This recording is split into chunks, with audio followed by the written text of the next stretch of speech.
kemana setelah kita meninggal. Saya memilih ini karena saya pikir itu kalimat yang belum selesai.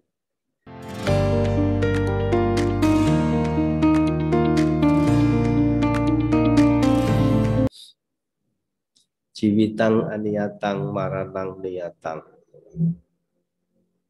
Rupang macanang jinati. Nama gutang macanang jinatiti. Namo Buddhaya. Namo Buddhaya.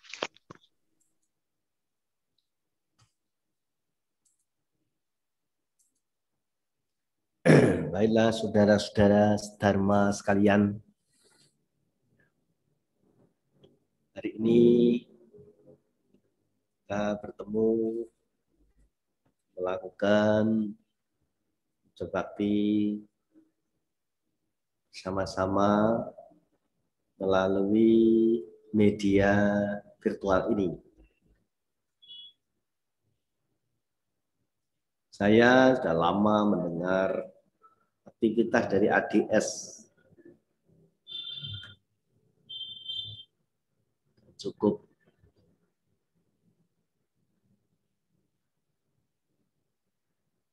aktif, kegiatan Dharma harusnya semakin ditingkatkan. Memang ada beberapa anjuran, ajaan, lalu alasan. Nah, tempat-tempat ibadah hendaknya tidak digunakan secara berdesakan. Nah, ini menjadi alasan bagi orang yang memang sejak awal tidak begitu rajin datang ke tempat ibadah. Oh, enggak dianjurkan, saya sudah enggak mau pergi, apalagi dianjurkan. Nah, kebetulan. Tapi sebetulnya masih harus tetap dilakukan. Dimanapun kita berada, dan juga bisa dengan di rumah bersama dengan keluarga. Baiklah saudara, pada kesempatan ini saya sudah diberikan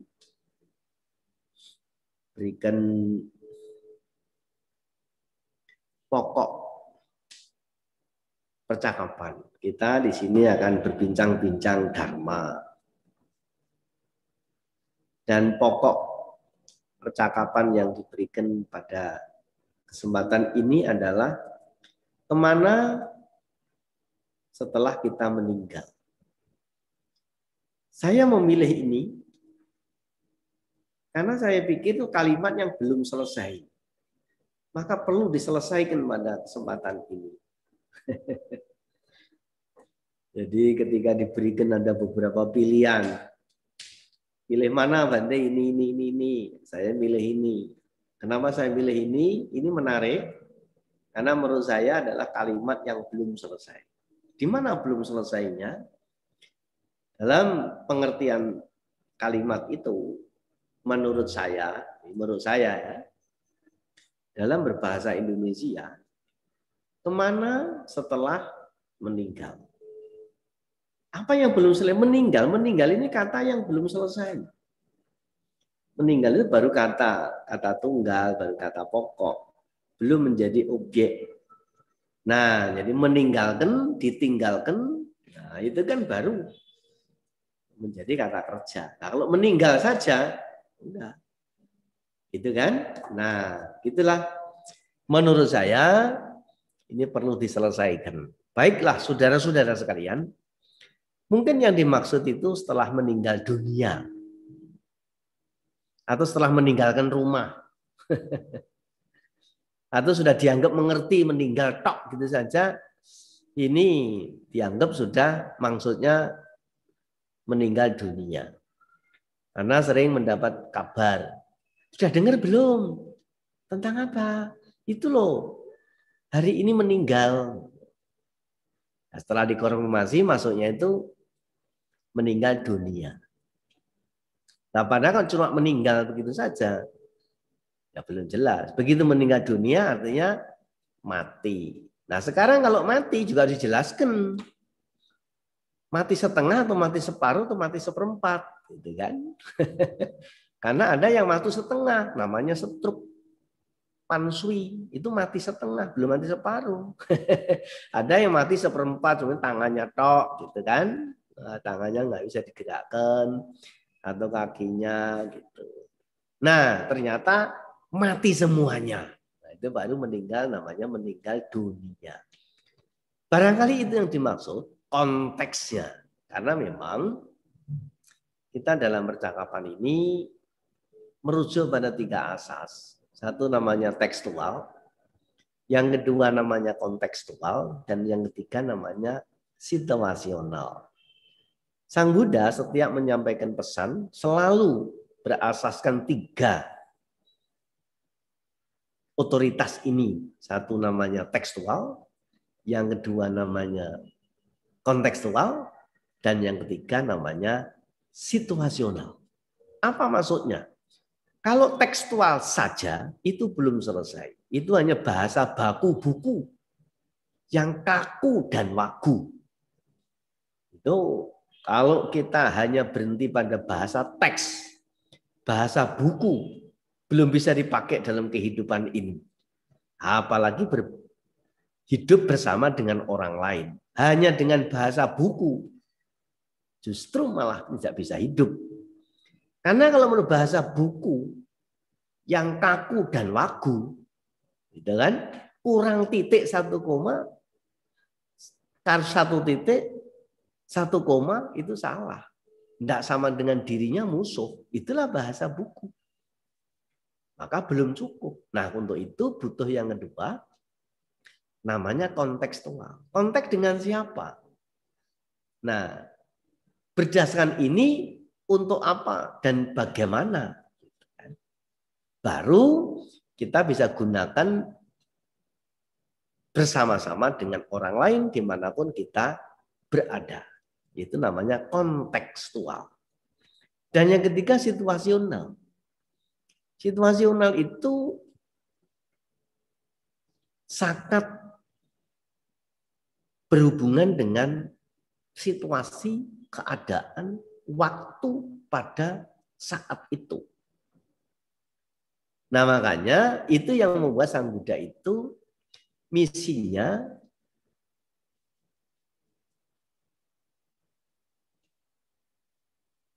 hingga akhir hayat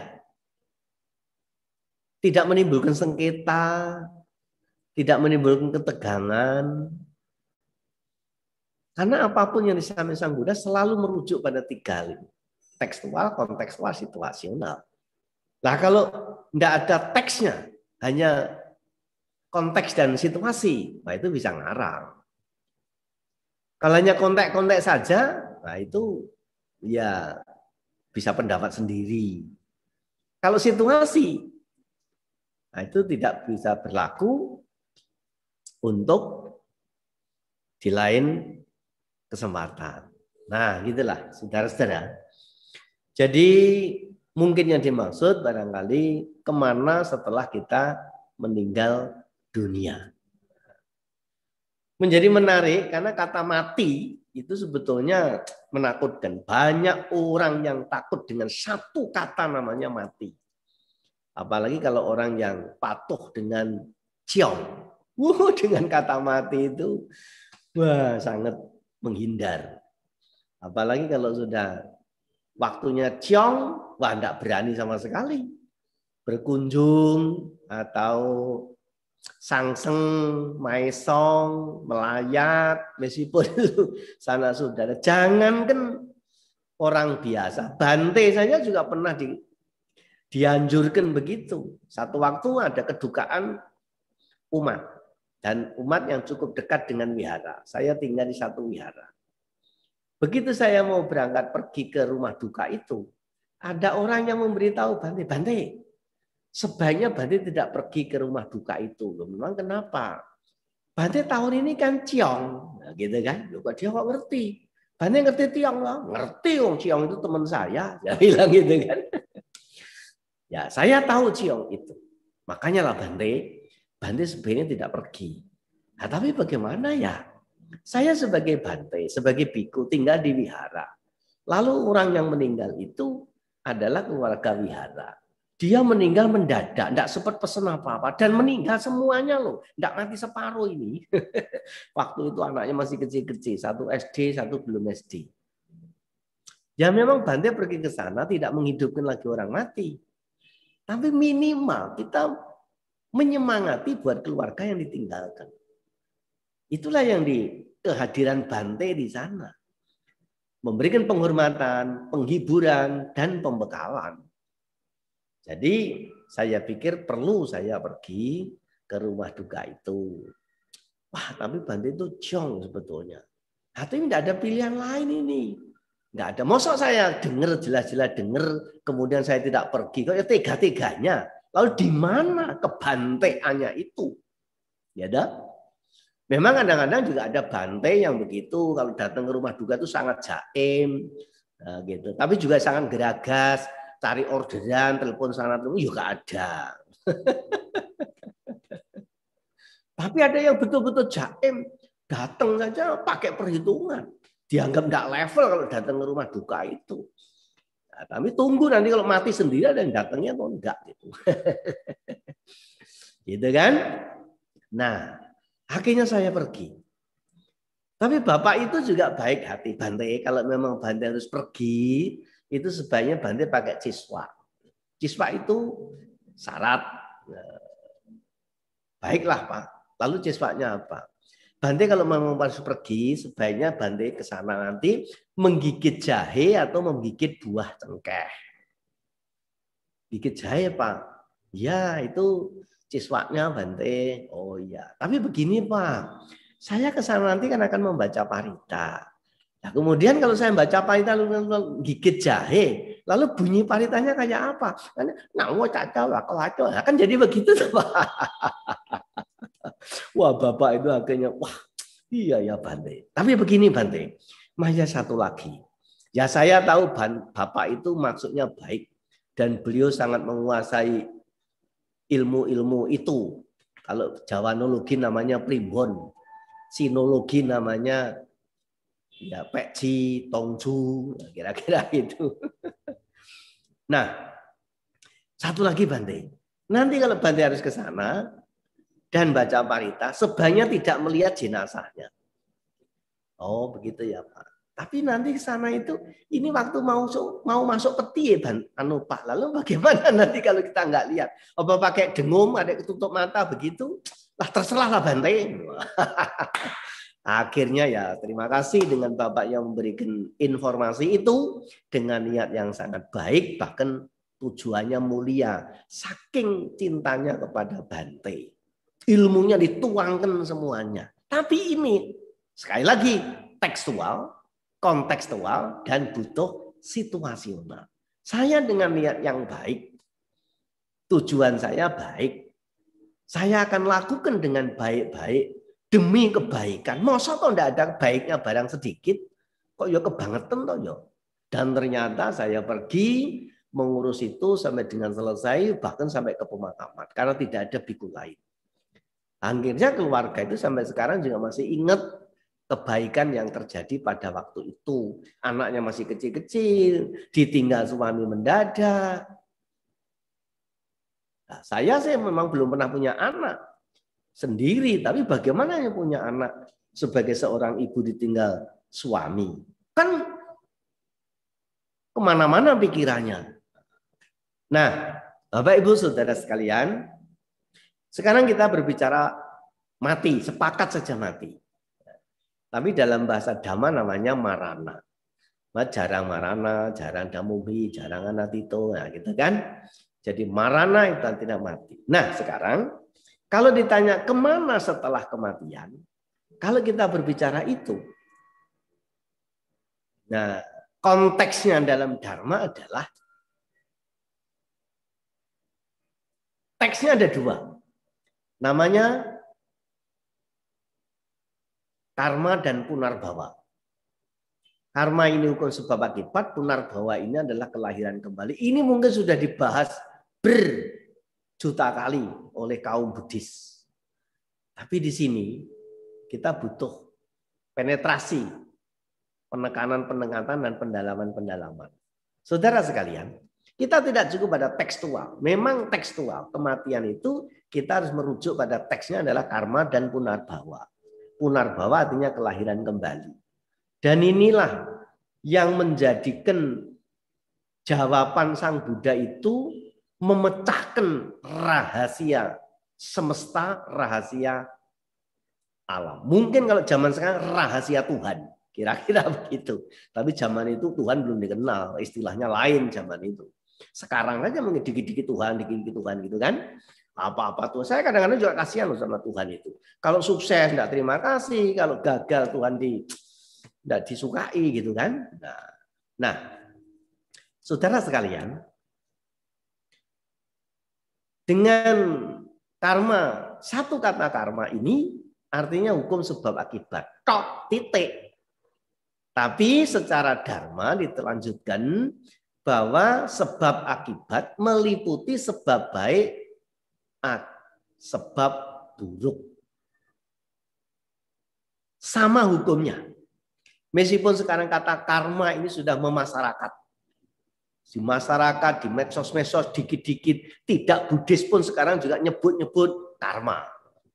Tapi menurut saya tentang karma, bagi masyarakat Buddhis, apalagi yang non-Buddhis, yang Buddhis saja juga masih separuh memahami kata karma ini. Karena menyebut kata karma, dianggap karma itu hanya hal-hal yang buruk. Kutukan, kejadian yang tidak menyenangkan, bangkrut, ditinggal pacar, gagal ujian, nah kena karma lu, gitu kan? Tapi kalau orang sukses, dapat lotre, naik pangkat, kemudian dapat keberuntungan, kok tidak dikatakan karma, kok itu dikatakan Tuhan? Kan tidak adil ini. Nah, karena itulah karma artinya hukum sebab akibat. Meliputi sebab baik, sebab buruk, sama akibatnya. Nah, lalu hubungannya dengan punarbhawa. Punarbhawa atau punabhawa atau tumimba lahir atau kelahiran kembali. Ini yang menjadi pokok yang akan kita maksudkan pada kesempatan ini. Karmanya ditinggal saja. Yang jelas sekarang bagaimana mati. Sebab saya juga pernah ditanya oleh satu keluarga. Keluarga itu kedukaan orang tuanya yang sangat disayang dan meninggal mendadak. Kemudian saya datang. Keluarga itu bertanya kepada Bante. Yang saya sebetulnya juga semula sulit untuk menjawab. Tapi ternyata jawabannya itu menyenangkan buat saya. Tidak tahu sana senang atau enggak. Karena begini loh Bante. Kita itu merasa betul-betul tidak siap ditinggal sama papa. Papa ini kan sudah lama ditinggal mama. Jadi hidup sendiri, ya bersama dengan anak-anak. Mana ada seorang papa itu tahan tidak cari mama baru. Begitu kan? Tapi papa ini bisa membesarkan anak-anak loh Bante. Makanya kita itu dengan papa itu melebihi segala-galanya. Lalu di usia-usia sekarang ini, setiap minggu kita kumpul semua. Yang tinggal di satu rumah, kumpul semua. Anak, cucu, mantu. Yang buat acara apa saja. Yang makan bersama, nonton bersama, jalan-jalan bersama, gojek bersama. Pokoknya suasana keluarga itu sangat dibuat yang sangat akrab dan menyenangkan. Kemarin itu kita nonton film Bante bersama papa. Ya seperti biasa nonton film sampai jam 9 malam, lalu pulang tidur. Loh paginya itu loh, bapak sudah nggak bangun. Seperti biasa jam 5 bangun, kok belum bangun? Mungkin ya karena tadi malam telah tidur, nonton film, ditunggu sampai jam 6. Jam 6 lewat, belum bangun. Jam 7 dibuka pintunya, bapak sudah nggak ada. Nangis sejadi-jadi. Belum sempat pesan apa-apa. Wah ini kalau kacamata umum sangat misterius. Kacamata dhamma gampang saja diurai. Kenapa kok mati mendadak dan enak? Apa mati ada yang nggak enak? Ada. Mati disiksa, tersiksa, atau dipaksa harus mati sebelum waktunya. Itu kan mati nggak enak. Sedangkan Sang Buddha itu meninggal dengan sempurna. Loh kan? Jadi mati dipaksa, mati disiksa, mati terpaksa, atau dipaksa belum mati sebelum waktunya. Itu namanya mati yang nggak enak. Gitu kan? Lah Bapak itu matinya enak. Malam masih nonton film, kemudian pulang agaklah tidur, kemudian pagi sudah berangkat. Kan enak gitu. Bayangkan kalau sampai meranjang bertahun-tahun. Kalau cuma meranjang saja mungkin belum seberapa.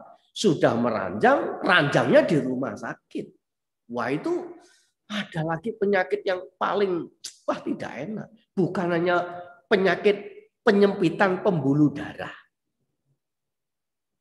Tapi yang lebih lagi itu penyempitan pembuluh dompet. Nah itu itu penyakit yang lebih lagi, penyempitan pembuluh dompet. Nah, Bapak ini meninggal dengan enak. Nah tapi Bante, kenapa Bapak ini meninggal begitu cepat? Tidak ada tanda-tanda apa? Lalu bagaimana Bante? Kenapa Bapak saya ini meninggal Bante? Tanyanya kenapa Bapaknya meninggal? Coba. Kalau saudara-saudara yang hadir di sini ditanya, kenapa kok meninggal? Kan susah jawabnya. Ya dah? Nah, saya tahan nafas, saya buat jeda, saya ikuti ritmenya suasana hati, bagaimana yang tinggalkan orang tuanya secara tiba-tiba yang tidak siap itu. Dan akhirnya saya menjawab, begini ya saudara-saudara, menurut pandangan saya dan menurut kacamata Dharma, frame kesunyataan produk alam, kenapa Bapak ini kok meninggal? Kenapa Bapak ini kok mati? Kenapa Bapak ini kok meninggal dunia? Ya Bante. Ya karena dulu Bapak itu dilahirkan. Begitu ya Bante? Ya. Terima kasih ya Bante. Waduh saya emak plong. Tadinya saya itu bagaimana ini mau menjawab. Jadi ternyata jawabannya itu kenapa kok mati? Ya sebab hidup. Itu tuh. Jadi kalau nggak pernah hidup dia nggak akan mati. Nah, gitu kan? Lah inilah hukum sebab akibat. Kenapa dia mati? Ya sebabnya hidup. Kenapa hidup? Ya nanti akibatnya mati. Ya cuma begitu. Jadi mati dan hidup itu ya dari ada menjadi tidak ada. Selesai sudah. Nah, kenapa kata mati ditakuti? Sebetulnya yang menakutkan itu proses kematiannya. Ini yang menakutkan. Nah, Sang Buddha sampai meninggalkan istana berjuang yang sebegitu hebatnya melalui hipotesis beribu-ribu kelahiran, berjuta-juta tahun. Dari hipotesis sampai meninggalkan antitesis, meninggalkan kemapanan. Dan akhirnya menjadi tesis namanya Buddha Dharma. Sang Buddha hanya mencari jawaban itu. Dan itu ternyata jawaban bisa digunakan oleh Sang Buddha menjawab banyak pertanyaan. Nah, saudara sekalian, sekarang setelah kematian itu kemana? Nah, makanya setelah kematian itu sebetulnya dari ada menjadi tidak ada. Tetapi apakah hilang? Tidak. Hanya karena kita tidak bisa lagi berhubungan dengan satu gelombang yang sama. Karena gelombang yang berbeda itulah tidak bisa hubungan. Nah, karena itu Sang Buddha lalu membagi gelombang itu ada dua. Satu, makhluk hidup. Satu, makhluk mati. Upadinaka dan saupadinaka. Itu dulu. Jadi makhluk hidup dan makhluk mati. Benda hidup dan benda mati. Nah, itu dulu. Nah, sekarang berbicara. Kalau mati, yang tadinya ada menjadi tidak ada. Nah, sekarang adanya di mana? Kalau makhluk hidup itu adalah makhluk kasar. Lalu makhluk mati itu adalah makhluk halus. Setelah mati itu menjadi makhluk halus. Nah, makhluk halus ini ada dua, makhluk halus yang terang, makhluk yang gelap. Yang terang para dewa, yang gelap adalah makhluk peta. Nah, makanya nanti setelah kematian itu naik surga atau masuk neraka, ya dilihat saja pada waktu hidupnya. Cahayanya, auranya, nah itu gelap atau terang. Gitu. Nanti kalau auranya terang, ya dia melanjutkan pada alam yang terang. Artinya malam dewa. Kalau auranya gelap, ya melanjutkan aura gelapnya di alam peta. Orang-orang mengatakan alam peta itu salah satunya adalah genderuwo. Genderuwo itu hitam, gelap. Wah, yang begitulah genderuwo atau gandaba. Nah, itu enggak usah nunggu nanti ke surga atau ke neraka. Sesudah mati, di kehidupan sehari-hari ini kita sudah bisa mengukur. Hanya dilihat dari cahayanya, dari auranya. Terang artinya bahagia, kalau gelap artinya menderita. Bayangkan saja ketika kita senang, happy, humyang, wajahnya berseri-seri. Tapi begitu amsyong, wah, mendadak wajahnya gelap, sayu. Gitu kan? Wah. Nah, begitu juga nanti di alam sana. Nah, kemudian setelah meninggal dunia ini ada alam-alam. Nah, Sang Buddha menyatakan atau memberitahukan bahwa ternyata alam itu tidak hanya satu. Setelah kita berbicara karma dan punarbawa, kelahiran dan kematian, setelah kematian ini ada alam lain selain alam manusia, yaitu 31 alam kehidupan. Alam manusia hanya nomor 5. Selebihnya nomor 6 ke atas sampai 31 adalah alam dewa. Nomor 4, 3, 2, 1 adalah alam peta. Alam peta ini tergolong alam neraka. Alam dewa dalam bahasa agama-agama dinyatakan surga. Jadi setelah kematian itu kalau tidak ke surga ya ke neraka. Hanya beberapa pemahaman surga dan neraka nanti diketahui setelah mati.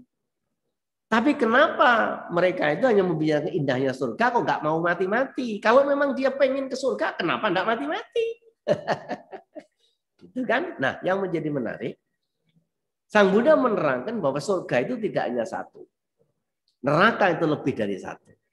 Sedangkan bahasa umum, ya bahasa agama, bahasa kitab-kitab suci, surga itu memang cuma satu. Neraka juga satu. Hanya Sang Buddha yang menyatakan surga itu banyak, tidak hanya satu. Neraka itu juga banyak, tidak hanya satu. Apa alasannya? Alasannya datang ke surga itu karena kebajikan yang menyembuhkan kebahagiaan, yang jatuh ke neraka itu akibat kejahatan yang mengakibatkan penderitaan. Nah sekarang, oleh karena orang melakukan kebajikan tidak sama besarnya, maka surga harus banyak. Nah sekarang kalau orang berbuat baik banyak dengan berbuat baik sedikit, surganya sama. Saya jadi biku rugi. Ya tak? Saya jadi biku. Pakaiannya nggak ganti-ganti seperti ini. Lalu saya makan 1 kali tanpa nasi, baru 37 tahun. Nah surganya kok sama dengan orang yang keluar masuk karaoke, yang makannya nggak berhenti-berhenti, apa saja dimakan ketika masih susah. Mikirnya makan apa, begitu mulai mampu, makan di mana, begitu sudah lebih mampu, makan siapa, misalnya begitu. Lah kok surganya sama dengan saya? Lah saya rugi toh jadi biku. Nah, gitu. Itu sebabnya kenapa Sang Buddha menyatakan surga itu ada 26 alam surga. 26 tingkat alam surga. Tinggal pilih. Seperti kita mau belanja, berapa mudah yang kita pegang, itulah buah yang kita akan petik. Kita mau masuk hotel. tinggal lihat daftar harganya. Yang harganya 100 pasti tidak sama dengan yang harganya 500 fasilitasnya. Lah kalau yang fasilitasnya sama, harga 100 dengan yang harga 1 juta, ya itu pengusaha bodoh berbaik hati kan kira-kira begitu. Nah, maka itulah yang menyebabkan seseorang lalu semangat berbuat kebajikan karena kebajikan itu akan dipetik, dirasakan oleh dirinya sendiri. Nah, sebaliknya neraka itu juga banyak. Kalau dihitung-hitung, neraka dalam pandangan Buddhis menurut Sang Buddha, neraka itu ada 50 lapis neraka. Jadi tidak usah khawatir kalau surganya 26, tapi neraka itu 50 lapis. Jadi tidak usah khawatir kalau kehabisan tempat di alam neraka. Kira-kira begitu. Nah sekarang, kalau surga itu buah dari kebajikan, neraka itu akibat dari kejahatan. Oleh karena kejahatan yang dilakukan oleh seseorang tidak sama jahatnya, itu yang menyebabkan neraka itu juga harus banyak.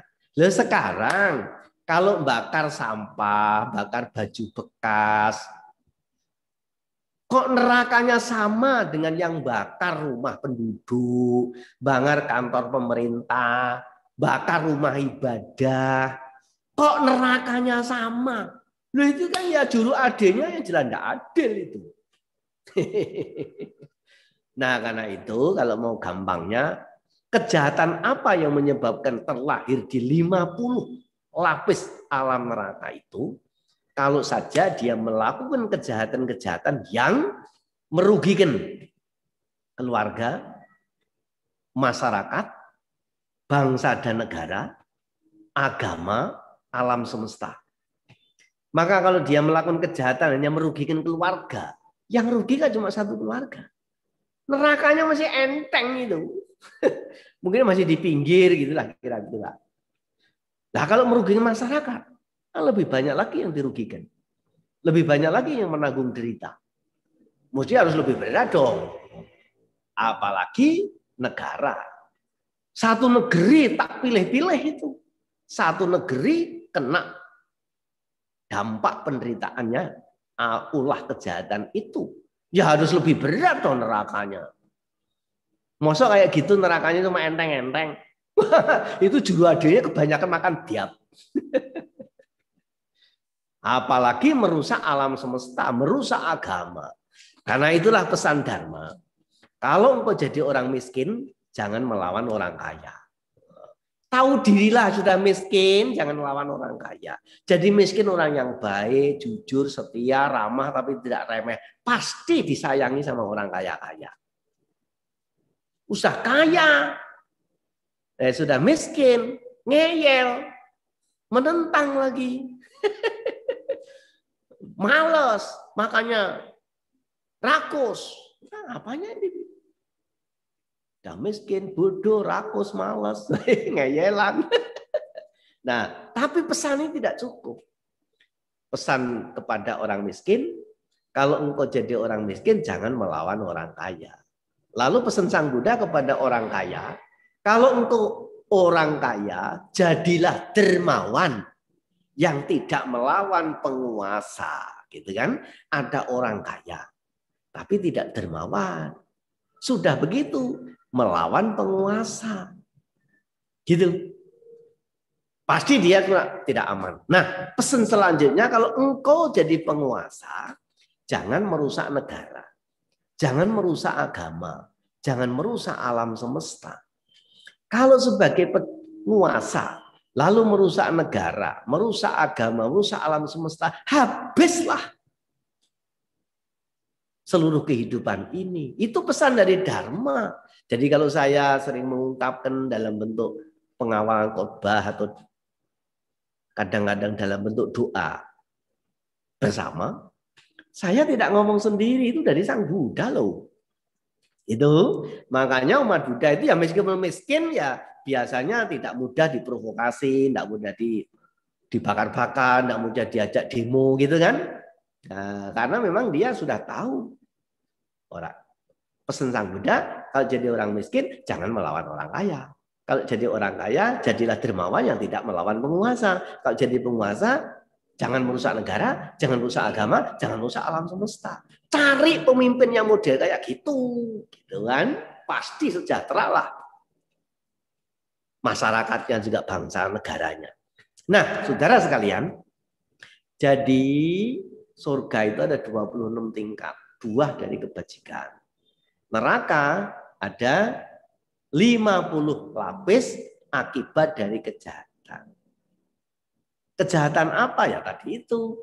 Kejahatan buat negara, keluarga, masyarakat, bangsa dan negara, kemudian agama, kemudian alam semesta.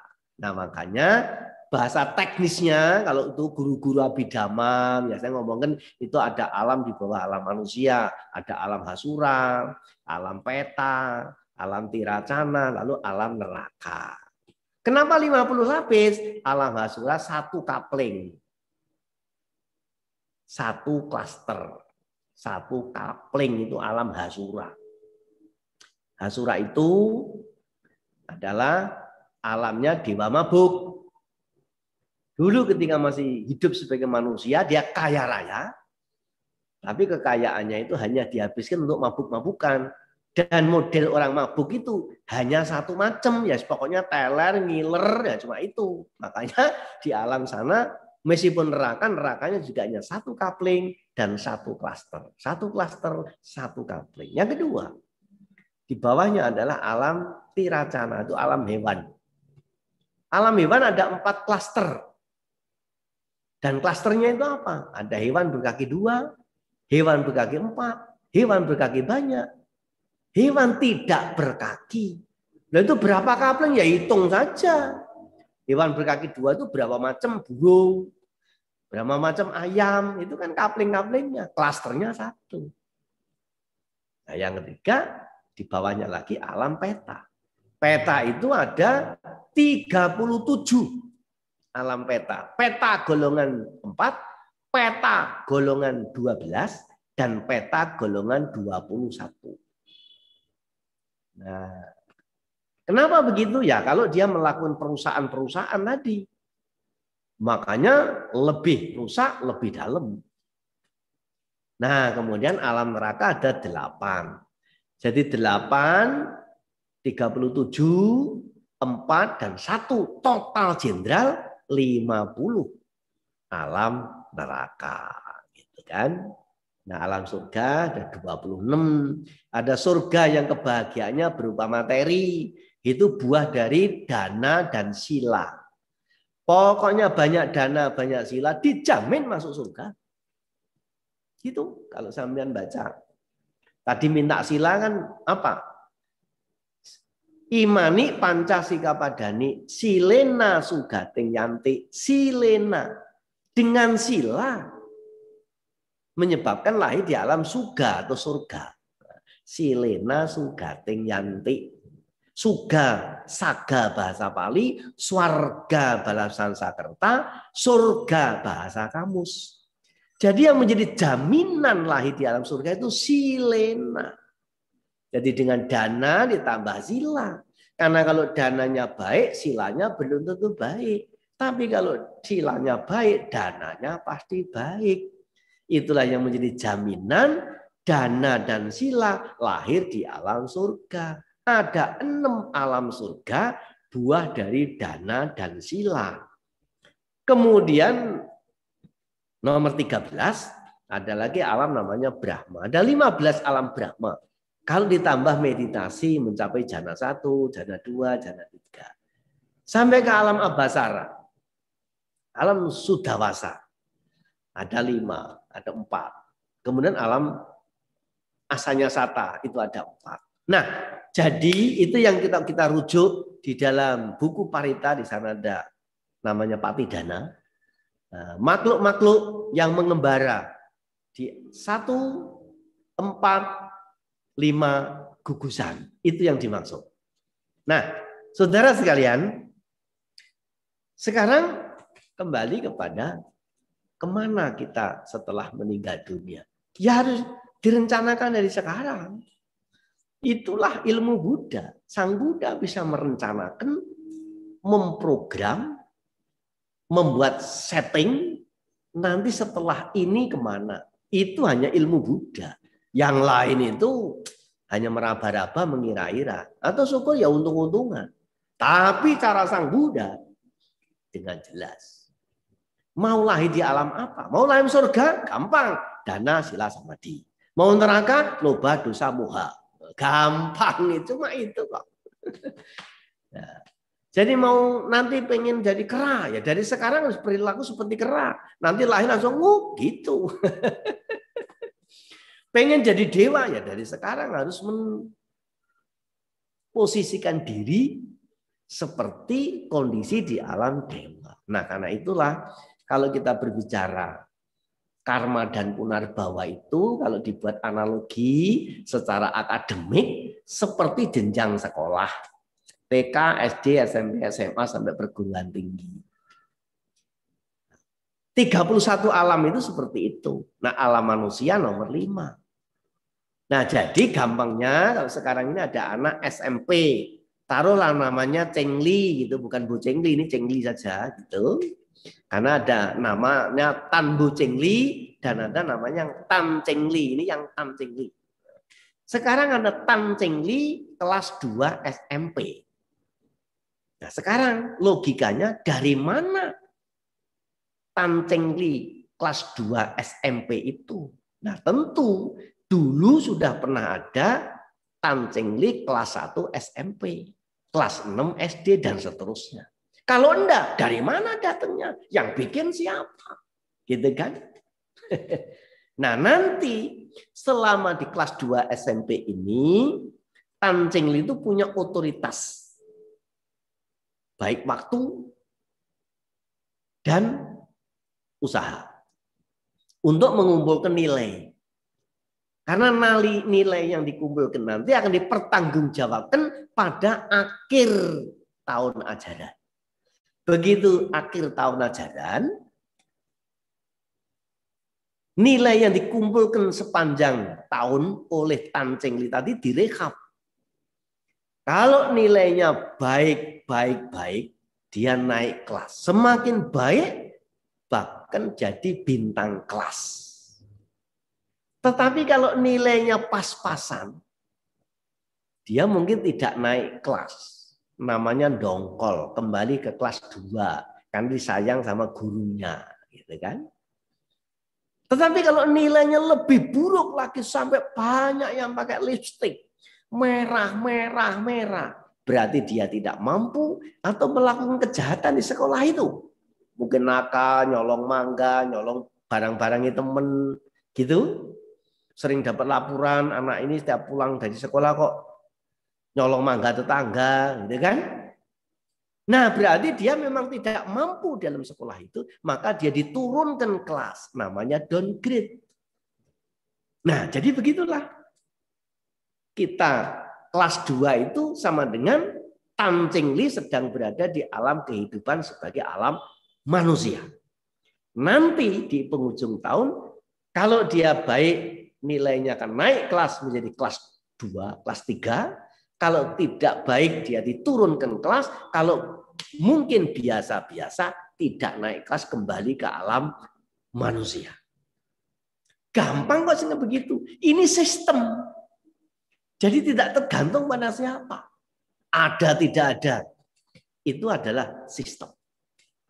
Siapa yang menentukan Tan Cengli bisa naik kelas turun kelas? Ya dirinya sendiri, bukan Bante. Itu yang tentu sekolah, gurunya, perlengkapannya, prasarannya, perpustakaannya, bayarannya, gitu kan? Boleh anaknya itu dibayar mahal, gurunya favorit, perpustakaan lengkap, sekolahannya mewah karena mepet sawah, gitu kan? Meskipun gurunya itu sudah titelnya jejer dari S1, S2, S3 sampai S Mambo, tapi kalau anak itu tidak punya usaha untuk dirinya sendiri, Memang bisa dikatrol. Dia naik kelas. Tapi tidak mempengaruhi kualitas. Kalaupun naik surga, mungkin surganya juga nggak enak. Gitu. Gitu kira-kira begitu. Nah, saudara sekalian, sebagai yang terakhir, lalu apa yang mesti kita persiapkan? Nah, kalau sampean, ya maaf saja, saya kebetulan punya buku. Kalau sampean punya buku ini, ya, bisa dibaca hari-hari. Nah, kalau untuk persiapan, sampean bisa membaca namanya Abhina Pancawekanapata. Itu kalau para Bante biasanya baca pagi hari, jarang Damomi, jarang anak itu, dan seterusnya. Nah, kemudian selain daripada itu, bisa membaca lagi di dalam buku ini, buku edisi ini adalah pada halaman 138. Di sana ada yang namanya Adya Sutta Gata. Itu adalah petunjuk atau pengalaman Sang Buddha. Karena Sang Buddha itu menyampaikan Dharma itu bukan pemberian, tapi buah, tapi pencapaian. Itu yang membuat Sang Buddha itu bukan mendapat, tetapi mencapai. Artinya mencapai apa yang diperjuangkan, apa yang dicari. Kalau tadi di dalam bahasa teknis, dari antitesis menolak kemapanan, meninggalkan kemapanan. Siapa toh yang tidak ingin jadi raja? Loh, Sang Buddha, Siddhartha, itu sudah raja loh. Siapa tuh yang tidak ingin kaya raya? Siddhartha sudah kaya loh. Tapi semuanya itu ditinggalkan. Itu yang namanya antitesis. Menolak kemapanan. Dan kemudian hipotesis. Mencari melalui pertapaan yang sangat ekstrim. Penderitaan pertapa Siddhartha itu tidak terbayangkan oleh penderitaan umum. Siapa tuh yang pernah umat Buddha, biku, samanera, pendeta-pendeta itu yang sampai pingsan karena kelaparan? Pernah ada? Apalagi sekarang di wihara-wihara kalau lihat biku, samanera makan sampai melimpah-limpah. Nggak kebayang. Tapi Siddhartha pernah dalam pertapanya pingsan gara-gara kelaparan. Dan akhirnya menemukan simpulan yang namanya pencapaian, penerangan sempurna, yaitu namanya tesis. Dari antitesis, hipotesis jadi tesis. Tesisnya Sang Buddha, skripsinya Sang Buddha, disertasinya Sang Buddha, itu judulnya adalah Buddha Dhamma. Jadi Buddha Dhamma itu tesis. Buddha Dhamma itu disertasi. Buddha Dhamma itu skripsi. Itu ilmu yang harus dibawa ke alam. Nah, gitu kan? Makanya kenapa Sang Buddha pun juga menyatakan triratnya Buddha, Dhamma, Sangha. Buddha itu bukan orang. Buddha itu ilmu. Nilai, kualitas. Gitu kan? Tapi ilmu itu tidak dimengerti orang lain kalau belum dinyatakan. Dia ditahu kalau dia itu bisa membuat roti, kalau dia pernah seminar atau bercerita tentang roti. Nah, jadi Buddha itu ilmu, Dhamma itu pernyataan. Lalu Sangha itu apa, Bante? Sangha itu tanggung jawab dari ilmu yang sudah diucapkan. Makanya Sangha itu menyangga begini, bertanggung jawab. Nah, itulah Sangha. Karena itu kalau kita merujuk, ilmu adanya di mana? Di pikiran. Pernyataan apa adanya di mana? Di ucapan. Tanggung jawab adanya di mana? Di perbuatan.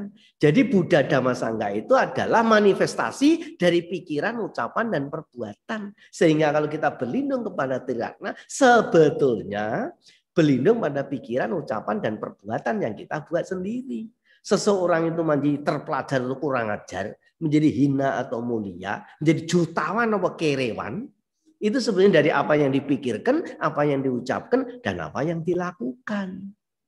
Nah, gitulah. Nah, karena itulah saudara, kita buka halaman 138. Namanya Adya Sutagata. Di sini, Adya Sutagata itu bisa dibaca.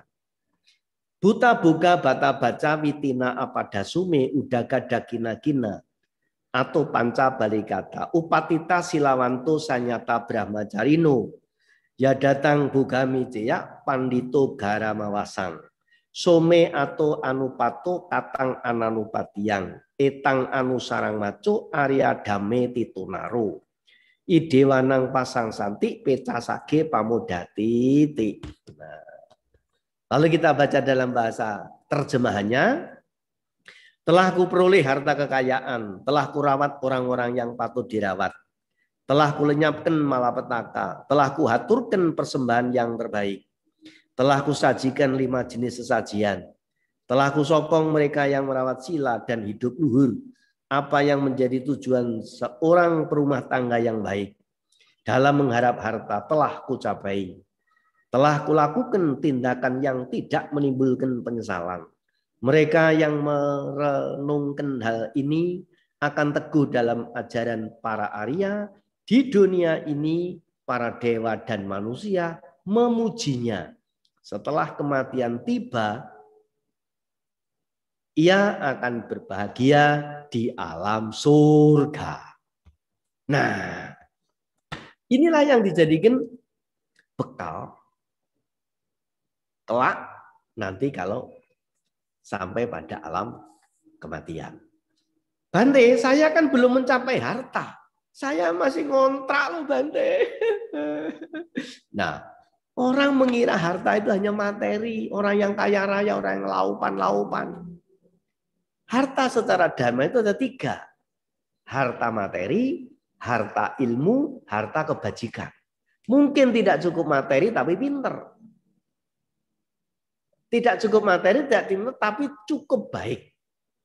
Nah, karena hanya berdiri sendiri-sendiri, hanya cukup harta. Kalau dia bodoh, ya mungkin kekayaannya sering ditipu sama orang pinter-pinter. Sebaliknya kalau dia cuma pinter tapi miskin, kerjaannya cuma minteri orang. Gitu kan? Tapi kalau orang baik, orang beruntung, itu tidak mudah diperlakukan secara senonoh. Nah, karena itulah harta itu ada 3 jenis harta secara dharma.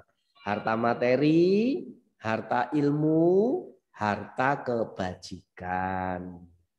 Jadi renungkan, masa kita tidak punya ilmu barang sedikit? Nah gitu. Itulah kurawat orang-orang yang patut dirawat. Maka baktilah kepada orang tua dan mertua. Kadang-kadang ada orang merasa dekat sama Tuhan, per 5 menit dia WA, chatting, tapi ternyata bertahun-tahun tidak tegur sapa sama orang tua dan mertua. Nah, itu tidak cocok dengan Adya Sutagata ini. Yang ketiga, telah kulenyapkan malapetaka. Apa malapetaka itu? Adalah pandangan keliru. Dulu Bante Giri sering mengulang, sering mengatakan, pandangan keliru itulah bencana terbesar dalam sejarah kehidupan. Karena kalau pandangan keliru itu akan merugikan dirinya sendiri, orang lain juga lingkungan. Gitu. Nah, yang ketiga, telah kuaturkan persembahan yang terbaik. Nah, menyuguh tamu, kalau tidak bisa menyuguh makanan, suguhlah dengan kata-kata yang indah. Tidak bisa berkata, suguhlah dengan senyum yang manis. Tidak bisa nyuguh manis, suguhlah dengan doa. Sabe sata bawantu sekitata. Semoga kamu berbahagia. Ada teman berulang tahun, semoga kamu berbahagia. Itu sudah suguhan. Kemudian telah kusajian 5 jenis sesajian. Nah, sesajian kepada orang tua dan mertua, sanak famili, kepada kerabat, kepada tetangga, kepada lingkungan di mana kita berada. Itulah 5 sesajian. Nah, kemudian dalam mengharap harta sudah dicapai sebagai seorang perumah tangga. Telah kulakukan tindakan yang tidak menimbulkan penyesalan dengan sila. dijamin masuk surga. Silena sugating yanti, bukan duit na sugating yanti, gitu kan. Punya banyak duit kalau jahat, jangan mimpi. Mimpi saja jangan, bisa masuk neraka. Bisa masuk surga kan gitu. Jadi yang tidak menimbulkan penyesalan hanya sila yang ditaati, kita tidak akan menyesal di kemudian. Nah, kemudian mereka yang merenungkan hal ini akan teguh dalam ajaran para Arya. Kalau orang sudah sampai pada pengertian ini, dia tidak akan meninggalkan dharma, tidak akan pindah-pindah dari dharma, dan dia akan mencari dharma. Kalau sudah merenungkan hal itu. Jadi kalau ada orang yang pindah, pasti dia tidak merenungkan hal ini. Ada loh, dia seorang upasaka yang menghabiskan biku terbaik di dunia. Gitu. Tapi ternyata dia pindah dari agama Buddha. Dengan bangganya dia. Wah, berarti dia tidak pernah merenungkan hal ini. Gitu kan? Dia pindah dari ajaran para Arya. Nah, gitu. Nah, kemudian di dunia ini orang-orang yang berkualitas seperti itu, di dunia ini para dewa dan manusia memujinya. Setelah kematian tiba, ia bahagia di alam surga. Gitu. Karena itu saya berani membuat pernyataan hitam di atas putih. Sehubungan dengan silena sugating yanti. Dengan sila menyebabkan seseorang lahir di alam surga. Karena itu boleh kita membuat bersama-sama dah. Kalau ada orang yang silanya baik, dananya baik, tidak catat sosial, tidak catat moral, tidak catat spiritual sepanjang hidupnya, kemudian dia mati tidak masuk surga, suruh dia pulang, tanya sama saya. Nah, itulah saudara sekalian. Jadi kalau tadi bertanya kemana kita setelah meninggal, ya silahkan. Mau ke surga atau ke neraka, itu bisa dirancang dari sekarang. Caranya merancang bagaimana? Ilmunya ada di Sang Buddha. Tinggal kita melaksanakan. Terima kasih. Makanya Sang Buddha menyatakan, jiwitang aniyatang maranang niyatang. Hidup tidak pasti, kematian adalah pasti. Kenapa hidup tidak pasti? Hidup itu berubah-ubah, hidup itu bergerak. Mungkin pagi masih orang biasa, sore jadi orang luar biasa. Sebelum diwisuda baru sarjana. Hanya dipindah kintil-kintilnya ke sini sering sama ketua senat, dia sudah berubah menjadi sarjana. Sebelumnya sarjawa, kan begitu. Nah, jadi itulah yang namanya hidup tidak pasti. Kematian adalah pasti, gitu. Itu kata-kata Sang Buddha. Lalu yang kedua, rupang macanang jinati, nama gotang macanang jinatiti. Badan jasmani akan hancur karena kematian. Tetapi nama baik seseorang, nama baik keluarga tidak akan mati, tidak akan hancur hanya karena kematian. Orang yang keluarganya baik, orang tuanya baik, orang tuanya meninggal, keluarga yang ditinggalkan masih juga dikenal dengan baik. Terima kasih. Semoga bermanfaat sebagai tambahan informasi. Sabe sata bawantu subidana, semoga semua makhluk berbahagia.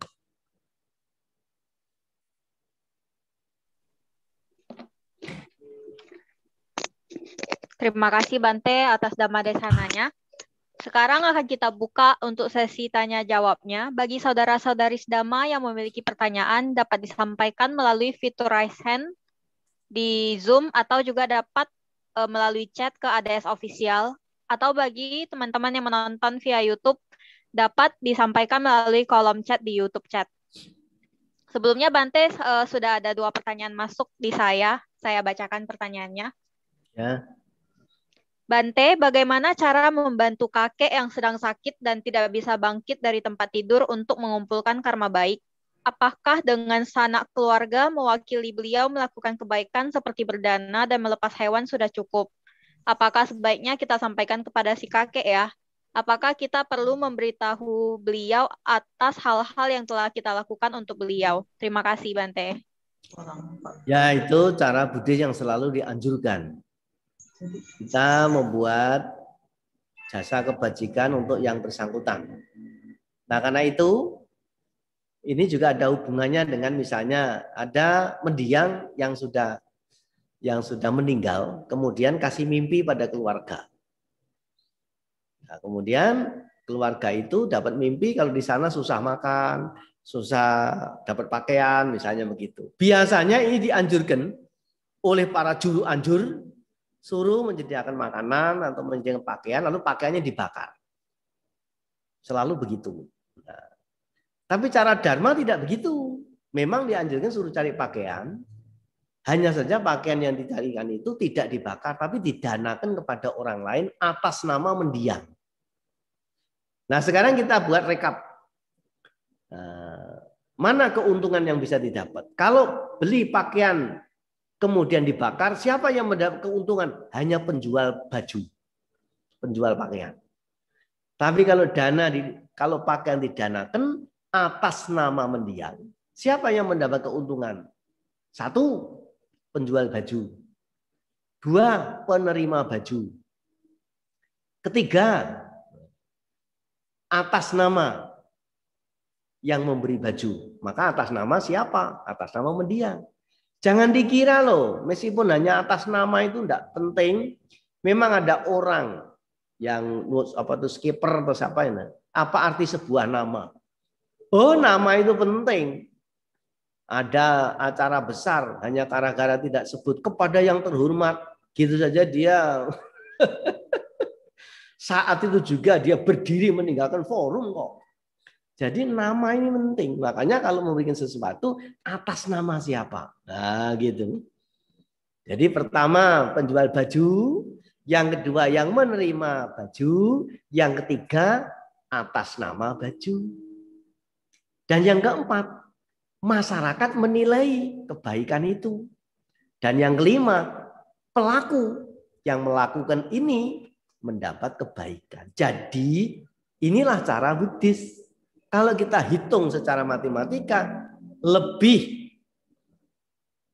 tambah nilainya. Nah, begitu juga kakeknya yang tadi. Buatlah sesuatu, apa saja. Lalu atas nama kakek. Sesering mungkin lebih baik. Lalu kalau sudah sering melakukan, ya udah kakek, kita semua sudah membuat sesuatu untuk kakek. Kakek tidak usah pikir-pikir, tidak usah khawatir, kakek sudah banyak kebajikan. Kalau memang mau berangkat, ya berangkatlah. Gitu kan? Banyak dengan cara seperti ini dan membantu. Kalau memperlukan, lakukan. Malahan yang banyak begini non-Buddhis. Kalau orang Buddha mesti nanya, nanti caranya buat bagaimana? Kapan itu jam berapa? Was, begitulah. Kalau orang Buddha suruh baca parita, belum baca, menanya dulu. Jam berapa Bante? Ada kemana Bante? Jadi baca apa Bante? Tapi kalau non-Buddhis, begitu tanya kepada saya, pengalaman saya, Pak tolong baca ini. Dia serius melawan. Dan dia lebih sukses dari orang Buddha sendiri. Terima kasih. Terima kasih, Bante. Pertanyaan yang kedua. Jadi kita pernah dengar ada yang namanya karma sebelum meninggal ya, Bante. Nah, kalau misalnya kita dalam kehidupan itu kita sering berbuat baik, tapi ternyata pada saat menjelang meninggal, tiba-tiba yang terlintas dalam pikiran kita itu adalah perbuatan buruk yang pernah kita lakukan. Nah, kalau seperti itu, apakah kita akan terlahir ke alam yang bahagia atau ke alam yang menderita, Bante? Terima kasih, Bante. Ya, betul. Jadi, kalau dalam teks itu ya, kalau dalam tekstualnya, fase atau tahapan kematian itu kan ada namanya kama nimita, gati nimita, cuti cita, acina kama, kira-kira kan begitu kan? Ya, itu tanya sama ahli abhidhamma sana. Itu urusannya orang abhidhamma itu. Tapi bagaimana? Kalau di abhidhamma kan suruh ngapal istilah-istilah. Nah, kita membedahnya gitu. Jadi, kalau saya membuat gambaran orang yang mau meninggal itu seperti sebuah ruas jalan. Di jalanan itu banyak kendaraan. Kemudian kendaraan yang melaju ini menemui perempatan jalan, yang di perempatan jalan ini ada traffic light, ada lampu bangjo. Artinya kalau lampu merah stop, lampu kuning perhatian, lampu hijau jalan, kan begitu. Nah, sedangkan di seruas jalan ini banyak sekali kendaraan yang melewati. Dari beriring-iringan kendaraan itu sampai di perempatan jalan ini biar lampu merah menyala. Apa yang terjadi? Seluruh kendaraan berhenti. Ya, berhenti. Tidak lama kemudian lampu hijau menyala biar. Siapa yang melaju duluan adalah kendaraan yang paling depan. Meskipun selanjutnya nanti disalib oleh kendaraan-kendaraan lain yang lebih sehat atau lebih baru. Begitulah proses kematian ini. Jadi ruas jalan itu adalah jalan kehidupan ini. Sebanyak kendaraan yang berada di ruas jalan itulah sekumpulan karma perbuatan baik atau buruk yang kita buat.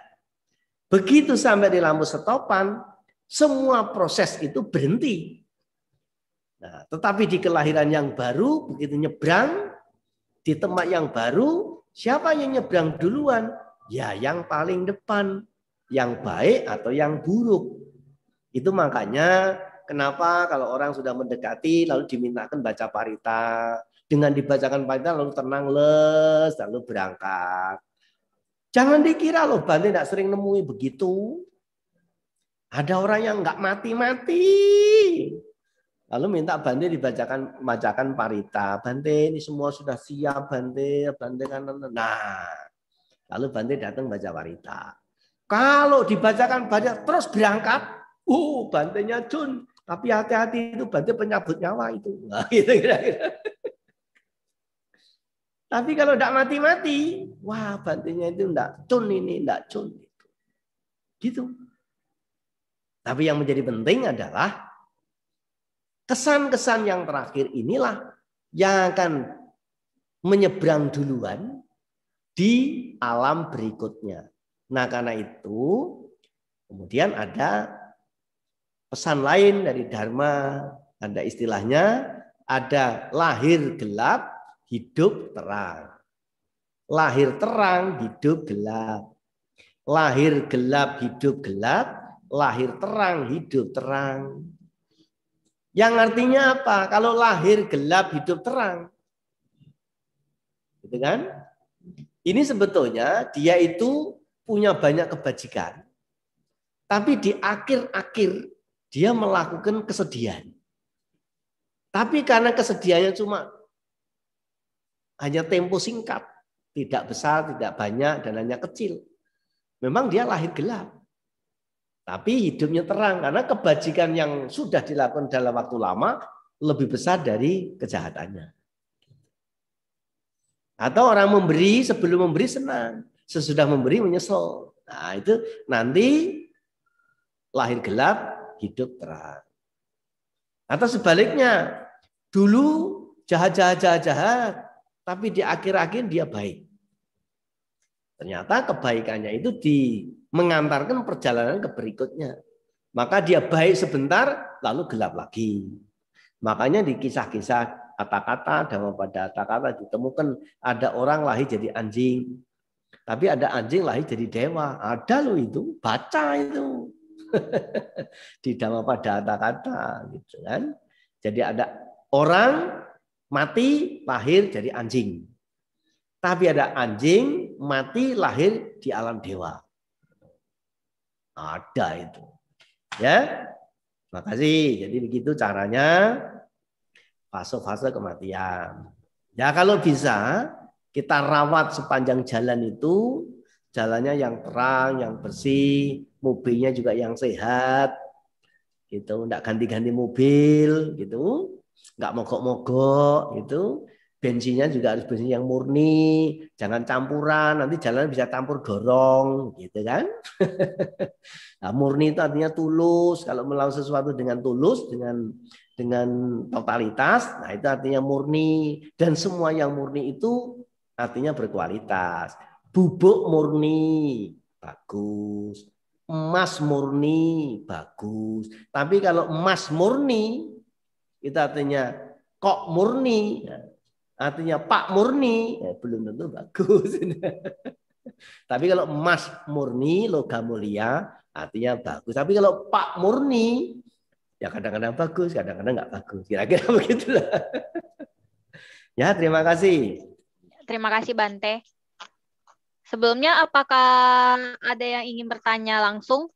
Jika ada yang ingin bertanya langsung, dapat menyalakan fitur raise hand pada aplikasi Zoom. Caranya ada titik 3 di pojok sebelah kanan.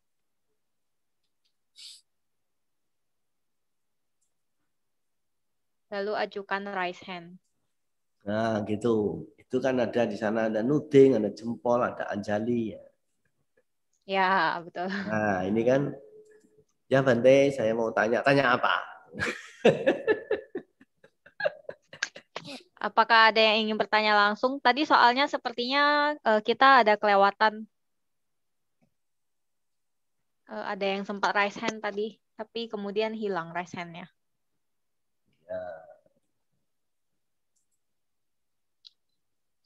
Ya, apabila nanti ada yang ingin bertanya secara langsung, dapat via fitur raise hand di aplikasi Zoom. Atau bisa juga mengirimkan pertanyaan ke ADS Official.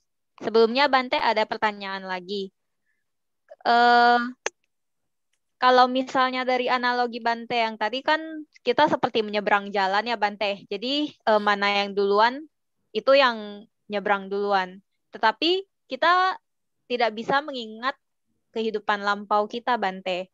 Nah itu kenapa setelah meninggal kita tidak membawa serta ingatan kita di kehidupan masa lampau Bante. Terima kasih. Ya, karena di kehidupan alam lain itu memang hardware-nya tidak selengkap ketika kita hidup di alam manusia. Jadi manusia ini ada hardware, ada software-nya itu lengkap. Itu sebabnya ada 1, 4, 5 gugusan. Nah, di alam-alam lain, di alam kematian itu tidak semuanya bisa mengingat dengan baik. Meskipun ada yang bisa mengingat.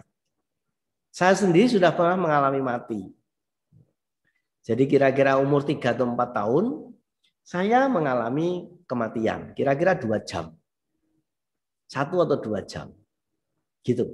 Dan cerita ini saya tidak sendiri. Itu ada beberapa. Bahkan ada murid sekolah yang bukan di sekolah saya, tapi murid sekolah lain, yang dia juga mati diseret ombak di pantai selatan Tulungagung. Nah, 4 dimakamkan, yang 1 diinapkan, ditunggu sampai besok hari. Karena yang 4 ini bapaknya tidak percaya yang mudah-mudahan begitu karena keyakinan keagamaannya. Nah, yang 1 ini kakeknya kejawen. Nah, sekolah ini dari SMP Muhammadiyah. Gitu. Yang 4 dimakamkan, yang 1 oleh kakeknya, ya ini kan sudah malam, ditunggu saja besok. Ternyata besok dia tidak jadi mati, hidup lagi. Dan itu kasus itu banyak. Saya pernah di Palu juga menemui seorang nenek, dia sudah dinyatakan meninggal, sanak saudara sudah mulai berdatangan bahwa ini itu, ternyata dia bangun minta minum dan masih hidup lagi sampai beberapa lama. Dan itu bukan satu-satunya, saya sendiri juga pernah mengalami mati pada waktu umur-umur itu. Nah, kenyataannya orang-orang yang sudah mati di alam sana itu memang di alam barunya itu tidak semua bisa mengingat. Itu hanya di alam tertentu yang bisa mengingat, tapi kebanyakan tidak bisa mengingat. Apa yang dia ingat sepenuhnya di sana adalah kesan atau perasaan, enak atau tidak enak, senang atau susah. Di alam-alam menderita itu rasanya hanya susah saja. Dia tidak ingat membuat apa. Gitu. Nah sebaliknya di alam-alam surga, dia juga tidak ingat saya itu dulu membuat apa. Tapi yang jelas sekarang ini kita tuh menikmati kebahagiaan di alam surga sana. Jadi surga neraka itu hanya kesan menyenangkan dan tidak menyenangkan. Bedanya dengan alam manusia. Alam manusia ini kan bergantian. Dan kita bisa punya usaha. Kalau senang bagaimana? Kalau tidak senang bagaimana? Itu ada manusia. Di sana itu ada yang tidak. Seperti off on saja. Maka itu sebab kematian di alam dewa juga beda dengan sebab kematian di alam manusia. Di literasi diceritakan sebab kematian di alam dewa itu hanya karena habis usia, karena lapar, lupa makan, karena marah, karena iri hati, dewa mati. Nah itu sebabnya kelahiran itu juga ada 4 macam. Kelahiran melalui kandungan, yaitu makhluk-makhluk yang mempunyai daun telinga, itu melahirkan melalui kandungan. Masuk sapi, kebo, anjing karena punya daun telinga. Lahirnya melalui kandungan. Kalau mau gampang begitu. Saya bukan ahli biologis gitu ya. Bukan guru biologi tapi guru-guru begitu mengatakan. Nah, yang kedua lahir melalui telur. Telur itu yang tidak punya daun telinga.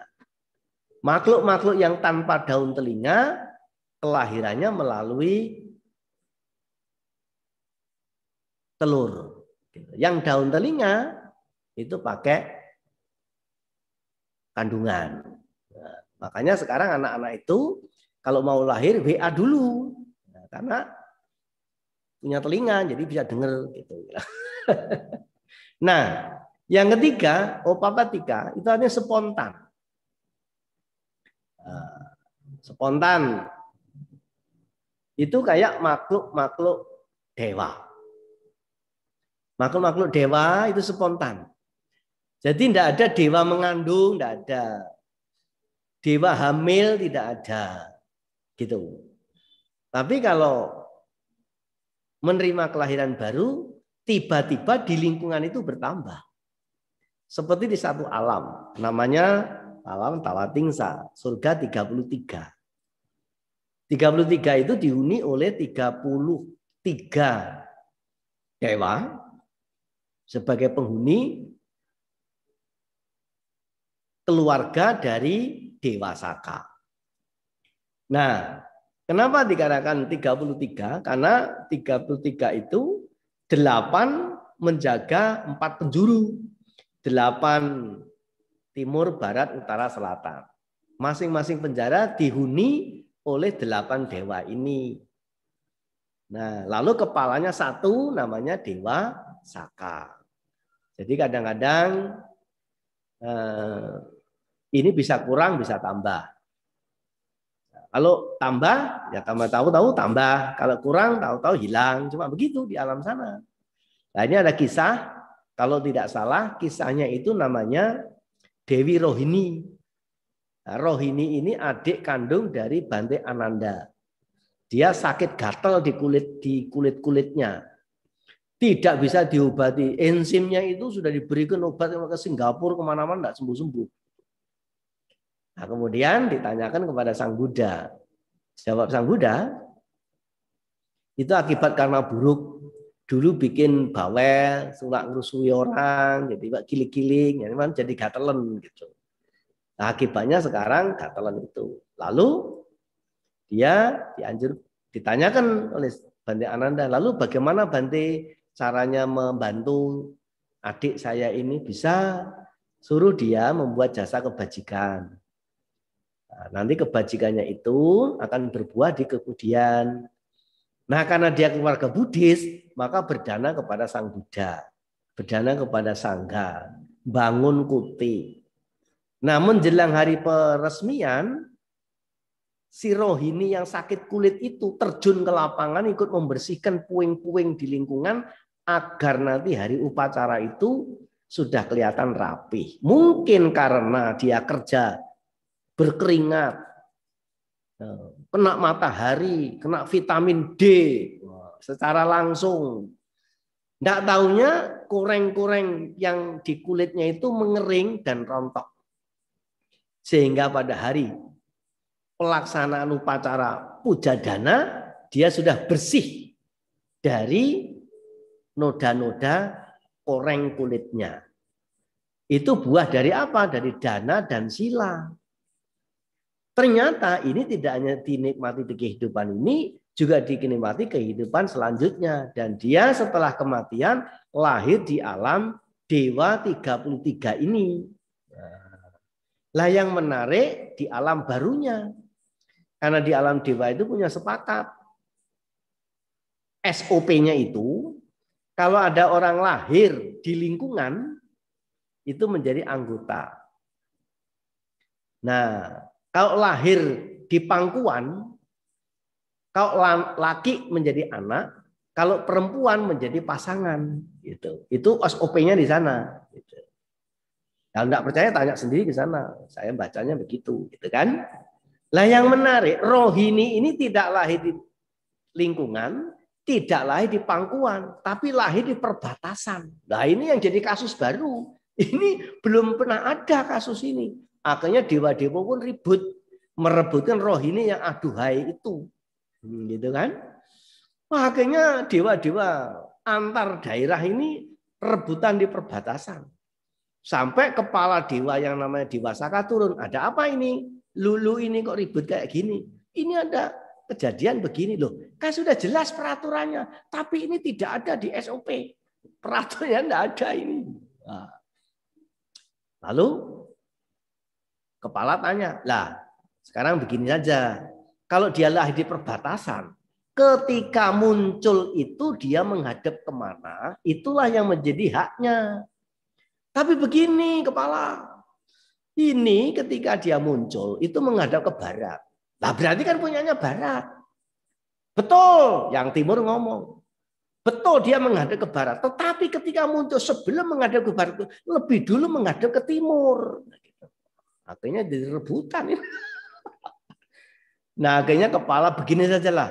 Ketimbang kamu itu ribut kayak begini. Dah ini saya bawa saja ke atas. Berarti ini punyanya saya. Nah kira-kira begitulah kira-kira. Jadi itu dana dan sila. Nah karena itu kembali kepada tadi. Itu. Jadi dana sila itu menjadi jaminan lahir di alam dewa atau di alam surga. Kemudian surga dan neraka itu adalah buah dari kebajikan, buah dari kejahatan. Nah, kira-kira begitu. Ada yang lain? Terima kasih Bante. Bante, ini masih ada 3 pertanyaan. Cuman ini pertanyaannya sepertinya saling terkait gitu Bante. Jadi coba saya rangkum. Rangkum aja gimana? Ya. Ini masih berkaitan dengan ingatan kita setelah meninggal. Nah, tapi ini lebih terkait ke tradisi Tionghoa selama 40 hari biasanya kan disembayangkan dan dibakar-bakar rumah-rumahan dan baju. Nah, apakah benar di alam sana pemberian itu berharga dan apakah memang setelah meninggal itu orang masih bisa melihat atau mengingat kerabatnya yang masih hidup? Lalu apakah mereka yang sudah meninggal itu rohnya masih ada di dalam rumah, Bante? Terima kasih, Bante. Ya, itu bukan hanya tradisi Tionghoa. Karena 3 tradisi budaya ini sebetulnya berakar dari yang sama. Mengapa saya katakan begitu? Budaya tradisi budaya India, tradisi budaya Tionghoa, tradisi budaya Jawa, itu sebetulnya sama-sama merujuk dari tradisi budaya Buddhis. Mengapa? Oleh karena ketiga otoritas peradaban India, Tionghoa, Cungkok, juga Jawa ini, Nusantara itu pernah menjadi pengikut Sang Buddha dalam waktu yang sangat lama, bahkan sampai sekarang. Karena itu budaya ini semuanya berkaitan. Jangan dikira yang tidak ada, yang ada di Cina hanya ada di Cina, tidak ada di Jawa. Ada, ya. Yang ada di Jawa ini juga ada, di India juga ada, di Tiongkok juga ada, gitu. Saya saja lahir di Jawa, tapi punya nama Tionghoa juga. Nama saya itu Sohing Siang, gitu. Karena lahirnya Selasa Pahing Siang, gitu kan. Nah, jadi kayak bakar-bakaran dan lain sebagainya, persis seperti tadi yang saya sudah singgung di depan. Kalau ada keluarga yang dikasih mimpi pada mendiang, kemudian disuruh beli baju, bajunya dibakar atau didanakan. Nah, secara dharma dianjurkan untuk didanakan. Dan ini ada kasus yang sudah betul-betul terjadi. Kejadiannya adalah di suatu waktu ada keluarga yang bapaknya meninggal dunia. Tapi waktu itu anaknya tidak menemukan bante yang bisa datang. Karena dulu itu bante itu sangat sedikit dan tidak semua kota bisa ada bante seperti sekarang. Sekarang ini bante kan walah sudah mulai banyak. Gitu. Dulu itu sangat terbatas. Nah, sedangkan anak ini adalah aktivis Buddhis. Dia mahir berbahasa Inggris. Sehingga pada zaman itu kalau ada bante datang dari luar negeri ke Indonesia, biasanya butuh transitor bahasa Inggris ke dalam bahasa Indonesia. Lah mahasiswa ini karena dia mahir, maka sering diminta untuk menjadi transitor, menerjemahkan. Tapi bapaknya itu tidak senang anaknya ini aktif di wihara. Sangat tidak senang. Tapi anak ini tetap saja berkegiatan di wihara. Sampai akhirnya bapaknya itu satu waktu meninggal dunia.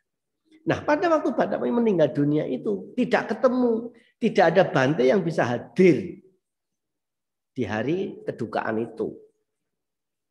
Apa yang terjadi? Berapa hari kemudian, anak-anak ini mendapat mimpi. Mimpinya adalah bapaknya itu pulang dari bepergian di satu siang hari dalam mimpi itu. Lalu bapaknya itu tidak berpakaian lengkap, hanya pakai celana pendek, tidak pakai baju, tidak pakai celana panjang, dan badannya ada bisul-bisul ada tanda-tanda. Anak-anak yang mengetahui ini menyambut dengan histeris. Lalu bapaknya disambut, diajak ke kamar mandi, sedianya mau dimandikan karena badannya tidak kotor gitu. Tapi sampai di kamar mandi, bak kamar mandinya itu kosong. Zaman itu masih model bak, sekarang modelnya shower. Zaman itu masih model jeding namanya. Begitu keran dibuka, yang keluar cuma angin, gitu. Airnya tidak ada. Lalu dengan kejadian ini anak-anak menanyakan kepada bante, apa yang mesti dilakukan? Ya cara Buddha tidak ditunjuk, ya kamu membuat patidana. Carilah baju yang lengkap, yang penting baru. Berikan kepada orang lain atas nama mendiang bapakmu. Kalau ada bante, datanglah kepada bante, dibacakan parita pelimpahan jasa. Kalau enggak, berniatlah sendiri. Dan itu dilakukan. Setelah dilakukan, berapa waktu kemudian, anak-anak mendapat lagi mimpi. Bahwa bapaknya itu pulang dari bepergian, sudah dengan pakaian yang lengkap. Dan kasus seperti ini tidak satu-satunya. Mungkin ada berapa kasus. Ini saya ceritakan baru satu kejadian saja. Dan itu orangnya masih hidup. Anak-anaknya masih hidup sampai saat ini. Kalau sampean pengen tahu, nama dan alamat ada pada redaksi. Ya, jawabannya begitu. Terima kasih. Baik, terima kasih Bante. Pertanyaan terakhir, Bante. Bante, kalau kita meninggal, bisa ketemu dengan keluarga kita atau tidak? Terima kasih, Bante. Tergantung aditana. Makanya tadi di depan itu ada aditana. Aditana bisa dilakukan. Makanya secara dharma sebelum meninggal itu aditana. Perjalanan hidup ini hendaknya dengan aditana. Untuk dicapai pada waktu yang akan datang.